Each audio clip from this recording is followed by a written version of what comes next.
Hello everyone, welcome back to another episode of r/slash Tales from Tech Support. In today's episode, you don't have to report this. Company administration/reception hasn't set up out of offices, demands IT come back and do it for them. It's not my internet. Hold on for a second. Before we get started, make sure to subscribe so you will never miss a video. So let's get started. You don't have to report this. Hello again all. Today I have returned with another story. This one is on the shorter side though. The cast for this one is me, your humble narrator and the hero of this anime. User, the brilliant mind who tried to beat the system. Our story begins on a Thursday morning, and I happen to get a fairly routine call that should have been an easy fix. Keyword, should've. The call goes as follows. Me, service desk, my name is Ian Thief, can I have your employee ID number? User, provides ID. Me, alright sir, how can I help you today? User, my Teams isn't working, I'm getting an error message. Me, alright, that's definitely something I can get fixed for you, can I have your 10.98 number? What we call the assigned local IP of their computers, the 10.98 number to simplify what we're asking for. Me, okay sir, can you show me the issue just so I can see if and make sure we're on the same page? User, of course. He proceeds to pull up Teams and sure enough he had the error I was expecting. This error is very common and insanely easy to fix on top of it. The fix involves going into Windows settings and removing and re-adding the work/school account. As I do this, I notice a personal account on the machine. This of course is a big no-no, so I go ahead and remove it. Not but a few seconds after removing it, the user begins to scold me. User, why did you not ask before removing that account? Me, because it's a personal account and doesn't need to be on this computer sir, per our security policy. User, but you didn't ask me why it was there in the first place. Me, as I mentioned sir, it's against our security policy regardless of your reason. But I do have to ask why. User, I use it for work purposes if the system goes down. Me, kinda shocked, can you repeat that? User, I use the personal account that you deleted so rudely for work if the system goes down so I can keep working. Now I was shocked by how confident this person was, that he was, like he thought he was playing 5D chess in the year 3021 or something. Unfortunately for him, I really enjoy when users are overconfident about fixes they try. Because I really love destroying that confidence. Me, as I said sir, you can't have that personal account on your device for security reasons. Now that I know that you've been using said personal account for work purposes, I will have to inform your supervisor. User, playing it cool, nah, you don't have to tell my manager. Me, unfortunately sir, I do. You've been breaking security protocol by using that personal account for work purposes. Regardless of any data sent using that email, it still flies in the face of the security policies set by, insert company name here. User, still trying to play it cool, well, if you have to tell them then do it, I know I'm in the right here. The call ends after I get the user's issue resolved. I then got all the necessary information and forwarded it all through the proper channels. Unfortunately, I don't know what happened to the user. If I had to guess, I'd say a very light slap on the wrist and a don't do it again. I hope you all enjoyed the story. Company administration/reception hasn't set up out of offices, demands IT come back and do it for them. Another story. This time from corporate, not education. This time I was working for a company that likes some shutdown for 2 weeks over Christmas. When this happens, each department has a procedures manual to follow that shows them how to set voicemails, email replies, etc. And includes what to say. We are talking last day before I and help desk head off, and as we are powering down our machines for a long-deserved IT 2-week break. We actually close IT during this time, no upgrades, maintenance, or help desk.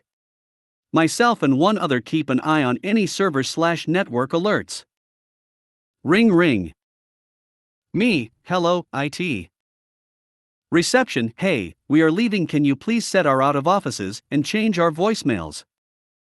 I scream internally. You see, we were all heading to the same party. They know the time it starts just like we do and assumes that we will do their work since they haven't done it yet. Me, sorry, we have already logged off and shut down our machines. Please follow the supplied holiday shutdown guide. It explains everything you need to do. Reception, we have shut ours down too, you will need to do it. Me, so turn yours back on. Setting the out of office and voicemails is not a IT job, but an admin job. Reception, but we've already turned our gear off. So it's just easy for you, and we can get going. Me, I'm sorry, but if we handle your request, suddenly all departments will be asking us to handle theirs. You have the guide, please follow it. They ended the call without a goodbye, we finished up signing out and left. 2 weeks later we get in and help desk inform me of a ticket from reception asking us to handle their out of office.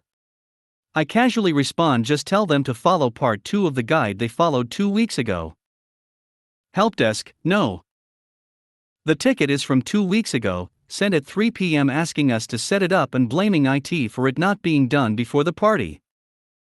Despite being refreshed from 2 weeks off, and not having to had even come in, I still responded to their ticket CCing their boss and mine. They claimed the system didn't work, and they were asking for help, but we refused so we could go to the party. I responded stating it did work, and proved it did. And showed the call log of their time and date or request. Stating that they called at say 12 p.m., the process takes 10 minutes to complete, including testing, but the keycard shows them leaving the building at 12:03 p.m. and factoring in the call they didn't even attempt. Reception got in the shit, especially when they checked the reception voicemails that had a few angry customers who left voicemails without hearing back or knowing that we were closed. It ruined my relationship with the reception staff, though in this case I couldn't be bothered keeping them happy. It's not my internet.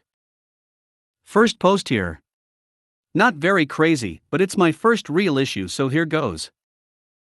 Context: while I'm in college, I work as a customer service/software troubleshooter for a fitness company.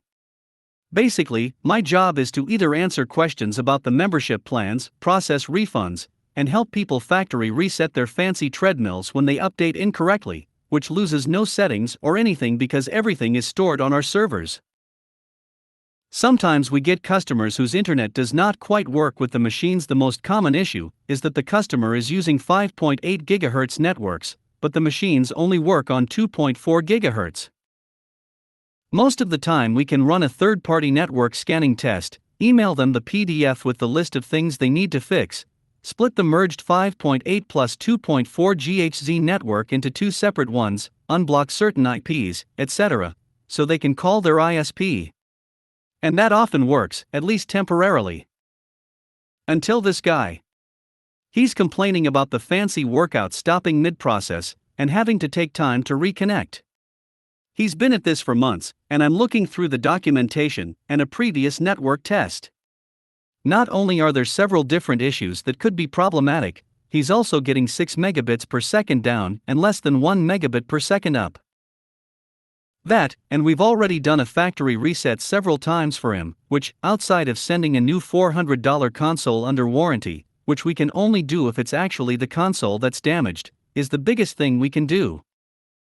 So the guy's on the phone, while in the car, mind you, so I can't even try troubleshooting anything if I wanted to, and after I start listing some things about his network that need changing for the machine to work correctly, he starts demanding I send a new console or fix it now.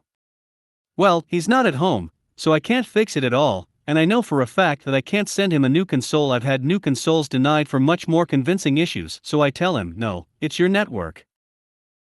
Which it is. I'm looking at his very suboptimal speeds, the list of things that have been done to troubleshoot it, and several other issues with his network. So the guy starts asking, how do you know? How do you know it's my network? Because this doesn't make sense. It's obviously something with the software, but you're saying it's my network. The guy goes about that for a good 5 minutes before hanging up and calling it BS cause we can't fix something that's not even our problem. Hold on for a second.